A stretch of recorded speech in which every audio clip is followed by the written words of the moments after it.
We're about to begin the services for Mrs.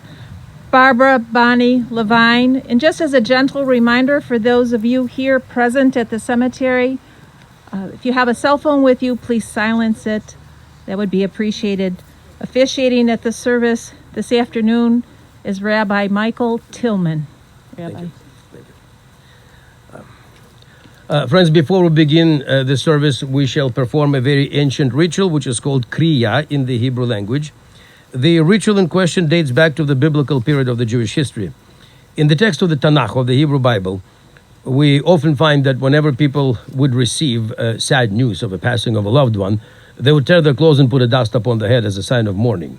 And the custom of rending our garment on the occasion of passing away of a close relative, we retained in our community to this day. Therefore, I would like to ask Howard, Alan, and David, please make a vertical tear on the ribbons that were given to you. You may be assisted by someone else if you find it difficult to accomplish.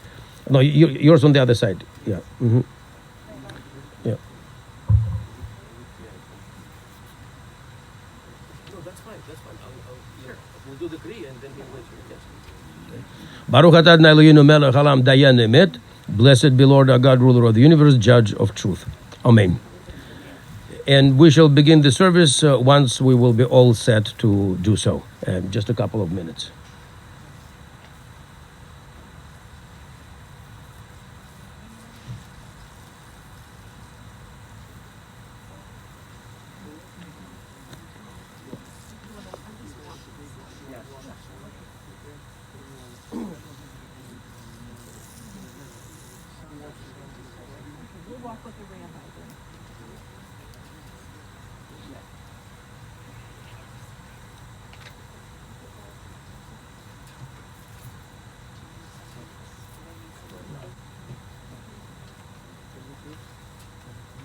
If there's anyone that didn't get a folder,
okay, just watch your step. So we need to create a direct angle? No. Up.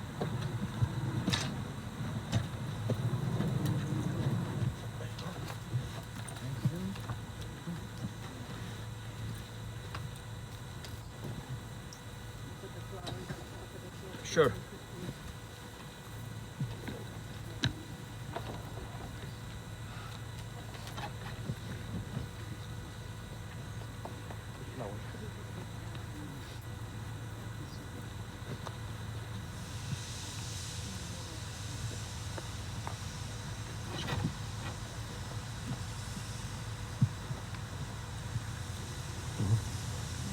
Okay.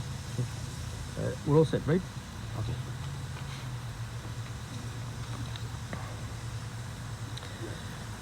A long time ago, or to be more precise, more than 25 years ago, when I was still a young man studying at the Rabbinical Academy, I had a professor.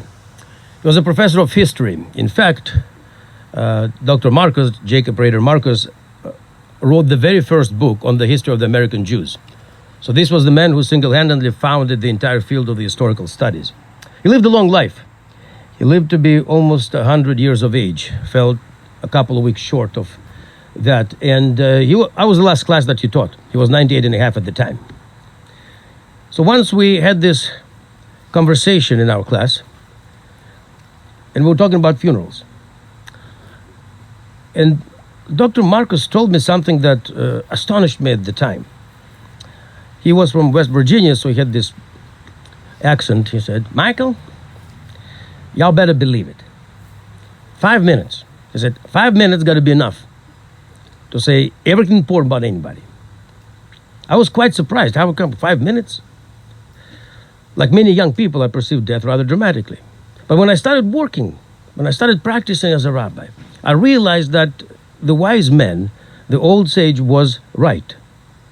5 years later, I was sitting here in Skokie with the family. They lost their father, 2 sons, and I quoted my old professor to them. And one of the sons says, "But Rabbi, this is very sad." I said, "What's so sad?" He said, "The whole life in 5 minutes."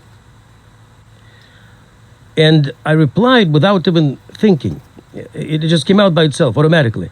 I said, "What good is a book if you cannot tell me what the book is about in 5 minutes? You read the book, 5 minutes. You have 5 minutes to tell me what the book is. Otherwise, it's either a bad book or you're a poor reader." Life is a book. Like any book, it has the beginning. Like any book, it has the ending. And we gather together to say farewell and to pay respect and to honor people whom we love. It is not only about the pain of loss. It is, of course. And today is a very difficult day. As we talked yesterday, me and Howard, we're still processing this. We're still making our way to accepting what happened. Yes, it is the day of pain. It is the day of mourning. It is the day of grief and sadness. And we're here to support one another at this difficult time. But we're also here to reflect together on the book that Bonnie wrote for us. The book of her life. And that is not the reason for sadness, but that's the reason to be joyous and proud. And with the passage of time, this pain will go away. It's life. It should be this way. It should be this way. But Bonnie's book will remain here, will remain with us. The angel of death is powerless to take that away. And that is why one Hasidic Rebbe said that when one mourns, one must be like a child, crying and laughing at the same time. Because in mourning, there are 2 sides. One is expression of grief, another one is expression of joy and pride, and celebrating a beautiful legacy, a wonderful book that Bonnie is leaving behind. In our tradition, we always recite Psalms when we gather together for a funeral. And the question is, why do we don't recite them? Why? Why do we need them? I mean, they're not sad. Psalms are not sad. They're very optimistic. They're very positive. Even though it is known that some of them were composed at the time of a profound personal crisis. King David composed Psalm 23, as the tradition has it, after he lost his child. That's the worst thing that can happen. Well, the reason why we recite Psalms is because we need to affirm that in the darkness that consumed us, there is a spark. The source of that spark is God, and then eventually the spark will become the ray of light, and the ray of light will become the flame of remembrance. But in order for that to happen, God's support can only manifest itself through one particular way. God's support is not a philosophical construct, it's not an abstract concept. God's support can only manifest itself through our support of one another, because that's where God is. God is in the relationship between 2 human beings. That's what the divine presence is. Not in heaven, not inside of us, not in the heart. It's between people, between human beings. Psalm 23, the words of King David. Mizmor LeDavid, the Psalm of David. Adonai roi lo yachsar, bino deshe yar betzen yal menuchot yan achalin nafshi yeshuvev, yan heni b'maglei tzedek lema'an shmo. Gam ke elach beged tzal mavet lo irarak yatai madi. Shivtecham b'shantei hema nachamuni, taroch lefanai shulchan neged sorarai, deshanta b'shemon roshi kosi ravaya. Achtov v'chesed yardafuni kol yamei chayai, v'shavte b'veit Adonai le'orach yamim. The Lord is my shepherd, I shall not want. maketh me to lie down in green pastures. He leadeth me beside the still waters. He restoreth my soul. He leadeth me in the straight paths for his name's sake. Yea, thou walk through the valley of the shadow of death, I will fear no evil, for thou art with me. Thy rod and thy staff, they comfort me. Thou preparest the table before me in the presence of mine enemies. Thou hast anointed my head with oil, my cup runneth over. Surely goodness and mercy shall follow me all the days of my life, and I shall dwell in the house of the Lord forever. The soul of our dear Bonnie is not with the Almighty One, but she'll also continue to live here on earth in our hearts and our minds. So let us remember Bonnie. Let us remember all that was good, enduring, and priceless in her life.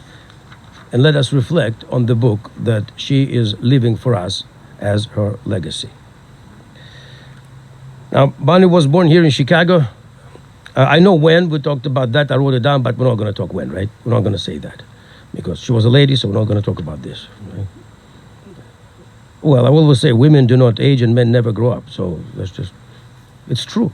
It's true. She has belongs to a proud subgroup of the American Jewish community. She grew up on the South Side, went to South Shore High School. That's where she hails from. But of course, then the turning event in her life occurred as she met Howard, and established a family, and she dedicated herself to her family, to taking care of the kids. But that's not all. That's not all. She was someone who had a calling, who had a desire to make this world better. She was making this world better by being a wonderful wife, being a wonderful caring mother. But she wanted to make this world better yet. So what she did, she went to back to school and obtained her degree, master's in clinical social work. In fact, she did it at the age of 35, or at the age of 20. And for many years, Bonnie worked in a very difficult field. Actually, here in Skokie, it was at the mental health facility. So this was not easy. This was a challenging work. But again, the reason why she chose to pursue that path, the path of a social worker, is because she wanted to make this world better. Because the world is made better not by revolutions, not by wars, not by big rallies. The world is made better by the good deeds, the kind that Bonnie performed, be it at home, be it in personal relations, or be it professionally. You help one person, you support one family, and this is how the world becomes better. She loved the world. She loved the beauty of life. And while we can talk for a long time about Bonnie's passions, the things that she enjoyed doing, I would like to highlight just a few. For, as I mentioned, quoting my professor, 5 minutes, got to be enough. Well, we'll see. Hopefully it will be. First of all, Howard and Bonnie enjoyed traveling a great deal. And when Bonnie retired from the social work, they traveled a lot. And by traveling, I do not mean just your usual thing, you go to Mexico, you go to Canada, or maybe you go to Europe. Well, to Europe they went to fun places. She loved Côte d'Azur, she loved Loire Valley, very much enjoyed it. But she traveled for real, like Africa. Not many of us get to go to Africa. We went to Kenya, Tanzania once, right, Howard? And then another trip was to South Africa, and they even went to Botswana, if you can find that on the map. I can. I don't know if you will. But they even ended up going into Zimbabwe. Only one particular place, because all other places were not secure. They couldn't simply go. So really, it was just fun. She got to see the world. She got to appreciate the beauty of the world and the richness of other cultures. Another passion that Bonnie had is when she was a little bit younger, was cooking. And when I asked Howard what is it that she enjoyed doing, what came out the best, what were her signature dishes, he said, well, her matzo balls were as good as it gets, and any better than that. And here comes the interesting quote. I never heard that expression before when it comes to brisket. Howard said, her brisket was heaven sent. I never heard that about brisket. Other things, yes, but not about the brisket. So that'd be good. And of course, yes, we're talking about those foods that are traditional for us that of course would horrify any nutritionist, but that wasn't the purpose of cooking. Brisket, heaven sent. Now, Bonnie was an avid reader. She loved reading, and I would like to stress that aspect of her life because regrettably we lived in the country where people do not read. 60% of the Americans never finish a book in their life, which is very sad. We don't read. The longest thing people read are tweets nowadays. So this is an example. Bonnie set an example for us. That's what we need to imitate. Read the book. It enriches you spiritually. It enriches your world. It enriches your imagination. You'll be a better person if you read. She loved beautiful things in life.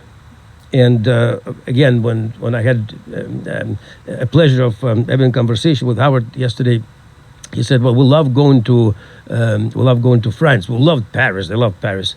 And I said, "Well, honestly, I'm kind of indifferent to Paris." I said, "Well, but we're museum people." "Oh, then Paris is your place." She loved museums. She loved art. And in particular, Bonnie was a big fan of the Impressionism. They always enjoyed that particular aspect in the visual arts. And now I'd like to talk about the most important part of Bonnie's life. I mean, she was a social worker. She had her own career. She enjoyed many things in life, but first and foremost, she was very devoted to her family. She was very devoted to people that were her nearest and closest and beloved relatives. She was a loving sister of her brother Barry. May his memory be a blessing, and she loved her nieces and nephews very much. Howard, 62 and a half years. I mean, this is a lifetime, really. Lifetime, because let's think about it. Like, my grandma passed away when she was 65. So some people don't get to live 62 and a half years together, and nobody's suggesting that marriage is a smooth ride. It never is. Marriage is like flying across the Atlantic. Sooner or later, you'll have the turbulence. That's fine. But what does matter is that you walked that path together. And she was a loving and devoted wife to Howard. Bonnie raised two wonderful children, Alan and David. And it is a mission of every parent to raise a good kid. But what does it mean? When our children grow up, when their career is great and everything's good, we're proud. We're proud. But my mission as a parent is only complete when the moment arrives and I say to myself, my son grew up to be a good man. That's when I'm done. And Bonnie was rightfully proud of her sons. And Alan has a life companion, Jody, and David's married to Joanne, and also they're very dear to Bonnie's heart. And she was blessed with wonderful grandchildren: Samantha, Michael, Stephen, Mark, Alex, and Jennifer. Did I get them right? I think I got them all right. And I know that Alex is engaged to Mariah, which is also wonderful. So Bonnie was a very devoted family woman, and she defined her mission in this life by this word, mishpocha. Other things were also very important, but simple as it sounds, there's nothing more important than the family.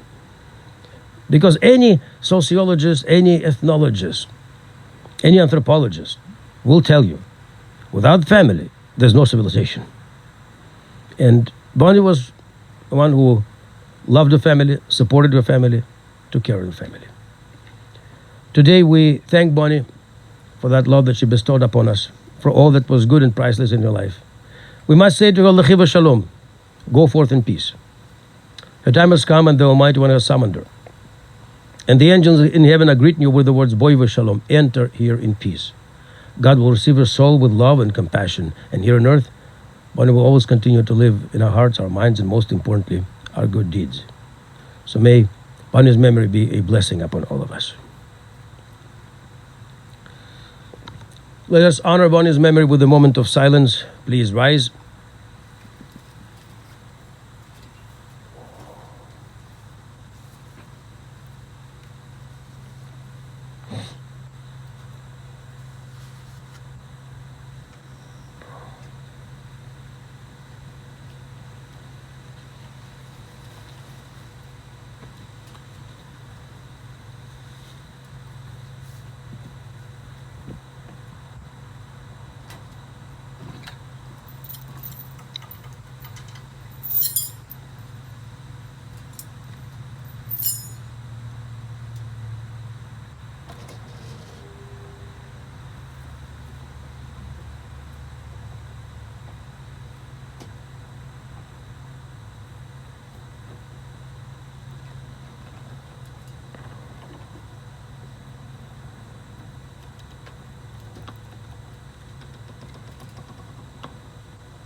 אל מלא רחמים שוכן במרומים. אמצא מנוחה נכונה על כנפי השכינה. במעלות קדושים אותורים כזער הרקיעים האסירים. את נשמת בוני שהלכה לעולמה. בעל הרחמים יסתרג בסתר כנפיו לעולמים. וצור בצור החיים את נשמתה. אדוני הוא נחלתה. ותנוג בשלום על משכבה. ונאמר אמן. God full of mercy, who dwells in the heights, provide a sure rest upon the divine presence's wings, within the range of the holy, pure, and glorious, who shine and resemble the skies, to the soul of our beloved Bonnie. The Master of mercy will protect her forever, and will bind her soul in the bond of everlasting life. That is her inheritance. May she rest in peace. Let us all say Amen. You want to say yours? Okay, sure. Before we say Kaddish, my friends, I know that Alan, he just indicated to me he would like to say a few words. I didn't know you planned it.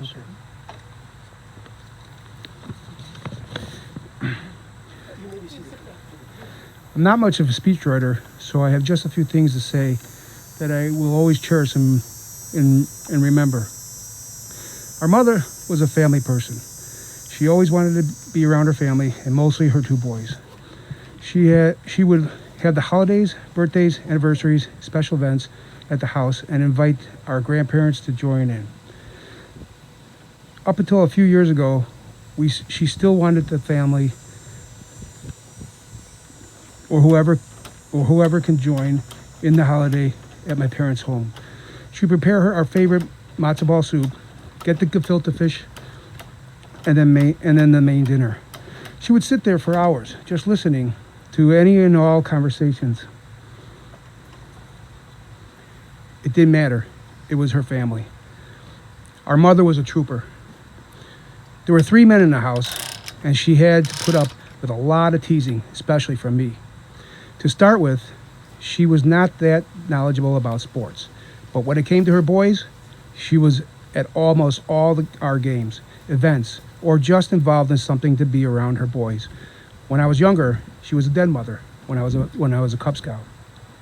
When we moved from Skokie to Northbrook, our mother helped out at school with selling snacks and ice cream just to be around her boys and say hello during the day.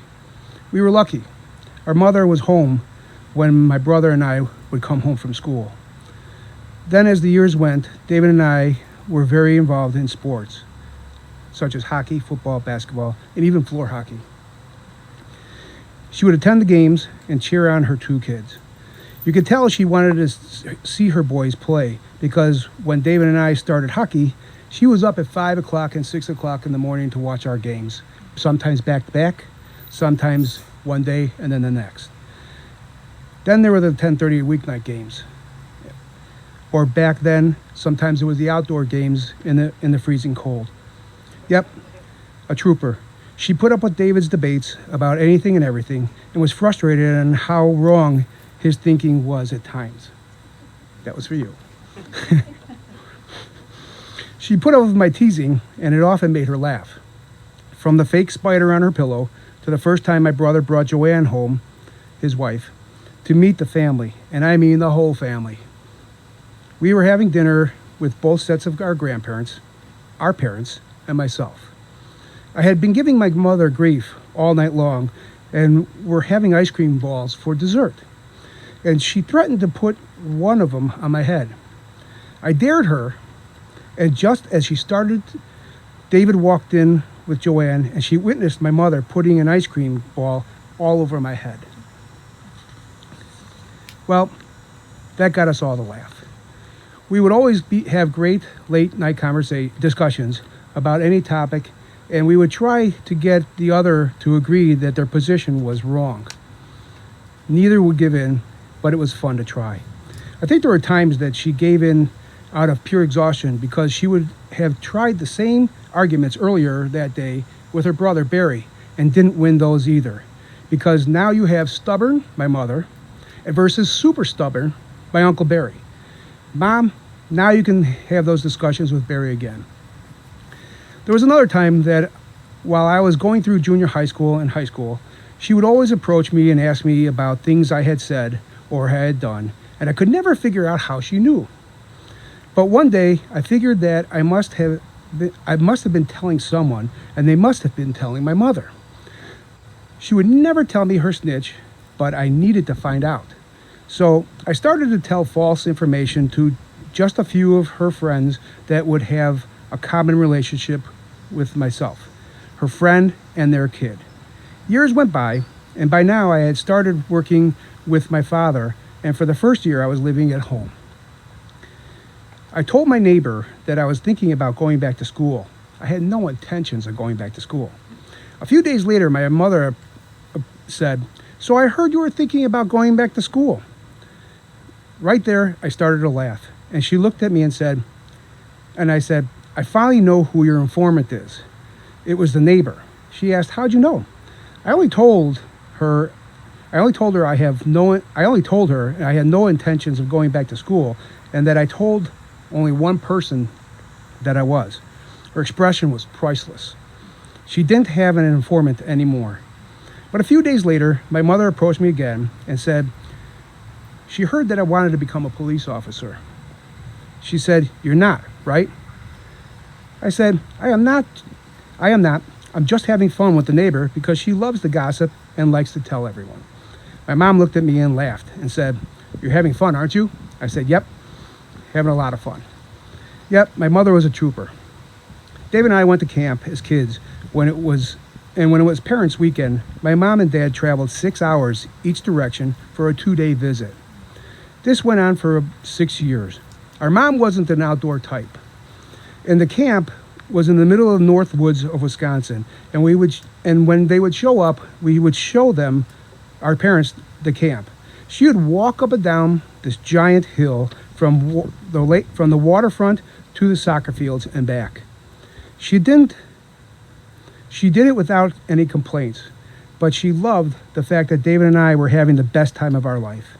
She was always about family and making sure her family was taken care of. We have an old saying in camp, Philistine, means, "Here's to you, Mom." Mom, we love you.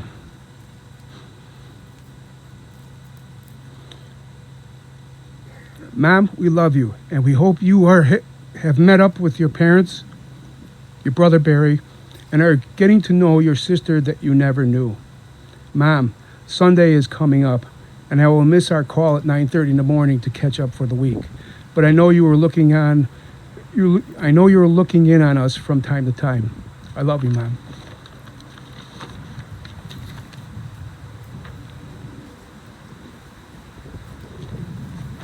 Thank you, Alan. Since I didn't know that I was planning to speak, just in case, I wanted to see if anybody else is planning to say a few words here. If not, then we shall proceed to Kaddish. Anyone? Okay. Friends, at this time we shall say Kaddish in honor of our dear Bonnie. And you know, this is the memorial prayer, but Kaddish is not about death. Kaddish is a hymn of praise to God, and therefore it is a hymn of praise to life itself. So today, here and now, we shall honor Bonnie's life, the book of life that she has written for us, with the sacred words of our ancient prayer, Kaddish. Please rise.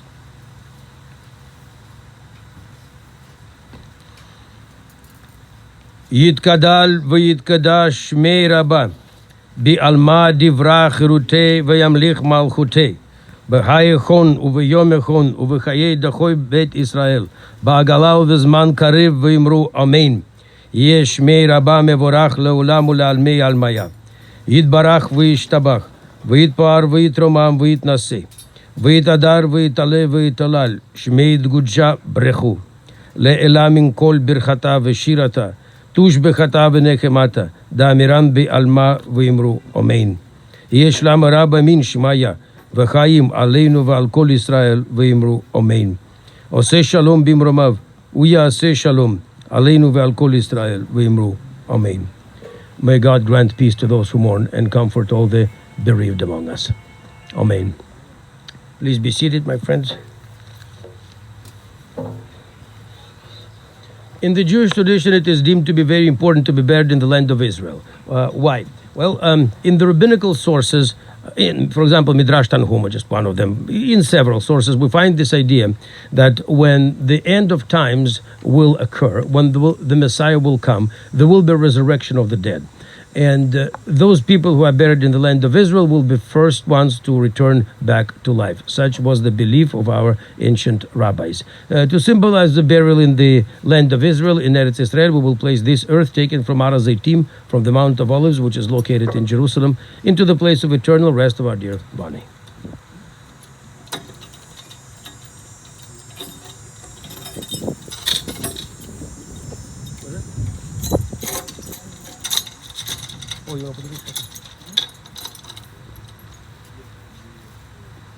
In just a few moments, our friends will close the lid of the vault, and then everyone will have an opportunity to take part in the burial. In the Jewish tradition, and I think many of you are aware of that, the most important aspect of the funeral rites is participation in the burial of the deceased. So it's not just a nice thing to do, but rather it is a fundamental important mitzvah, commandment. And everyone will have an opportunity to fulfill that commandment and place some earth into the place of eternal rest of our dear Bonnie. And we shall make an announcement and we'll be prepared to proceed.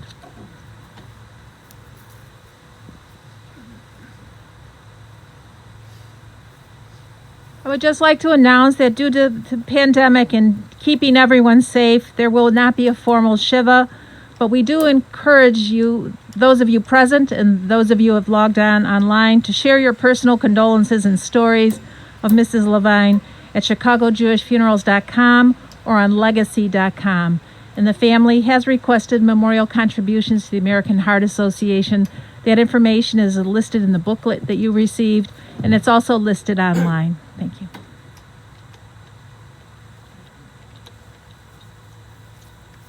If anyone wants to continue signing the book, you can go ahead and sign the register.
Friends, we are now prepared to proceed with the burial. You may come from both sides.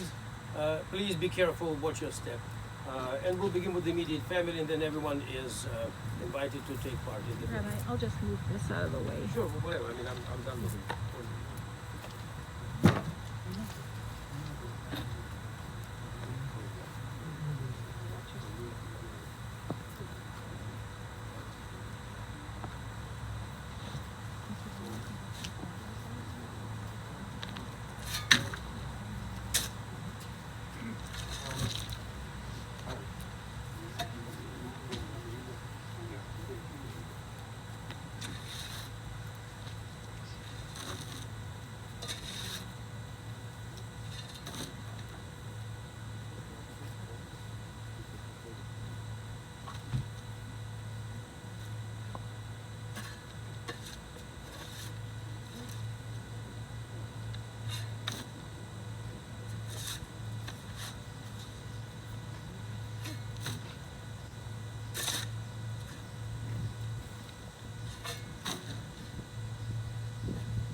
there's anyone else that wants to participate, you can go from either side of the mound of earth.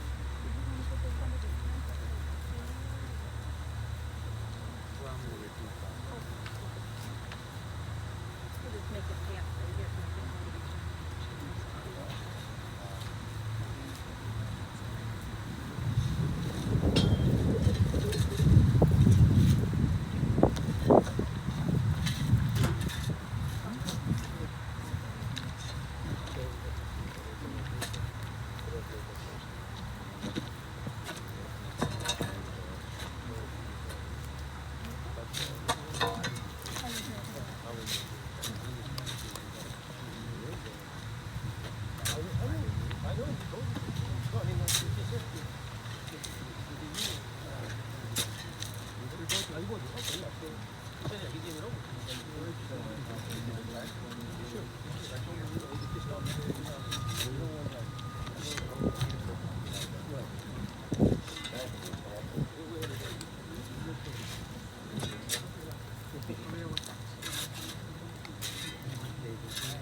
Yes, you might want to ask them the question whether they choose to stay or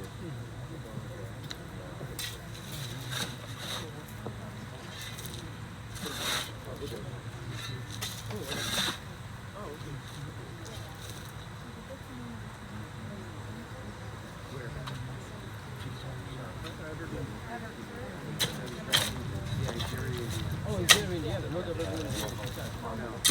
Well, that's into that.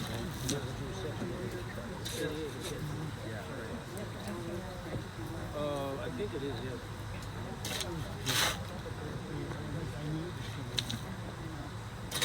And Oakwood is also Beverly.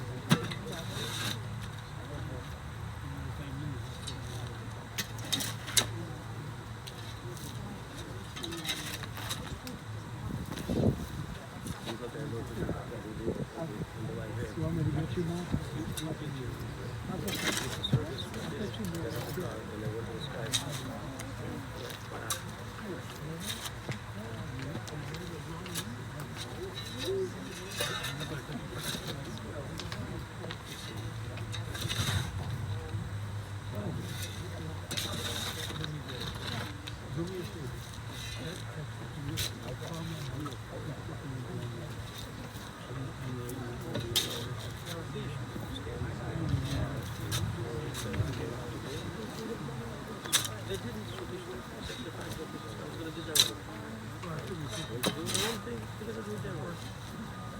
can put it right back in the earth.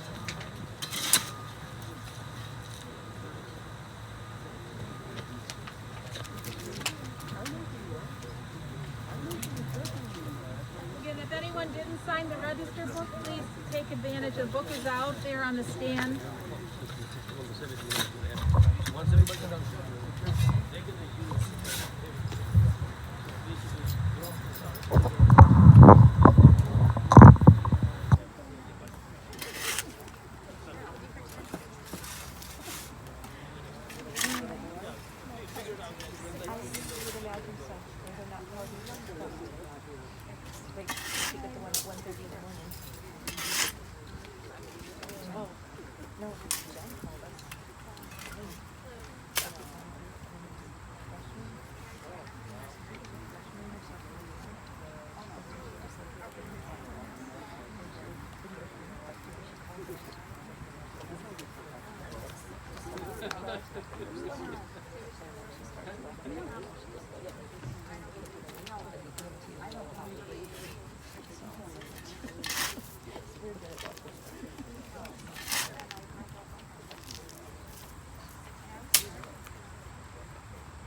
He'll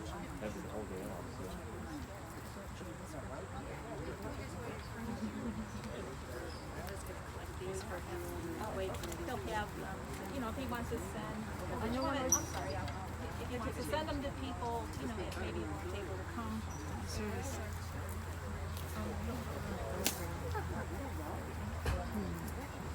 He tried to call me, but I don't have a phone number.